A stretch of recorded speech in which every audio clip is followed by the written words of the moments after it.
கொஞ்ச நாள் முன்னால தாவேகாவுடைய அட்வைசரா பிரபல தேர்தல் யூக வகுப்பாளர் பிரசாந்த் கிஷோர் எங்களோட சேர்ந்துட்டாரு.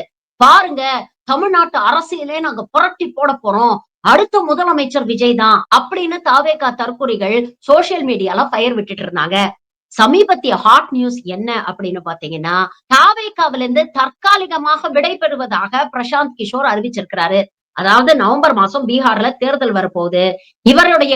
இவருடைய சொந்த கட்சியான ஜன் சுவராஜோடைய எதிர்காலமே எந்த திசையில போகும்னு திக்கு தெரியாம அங்க தத்தளிச்சுக்கிட்டு இருக்கு. அதனால முதல்ல என் கட்சிய நான் கான்சென்ட்ரேட் பண்ணி தொங்கி போன ஜன் சுவராஜ தூக்கி நிறுத்துறேன். அதனால நவம்பர் வரைக்கும் எனக்கு கொஞ்சம் விடுமுறை கொடுங்க அப்படின்னு தற்காலிகமாக விடைபெறுவதாக அறிவித்திருக்கிறார் பிரசாந்த் கிஷோர்.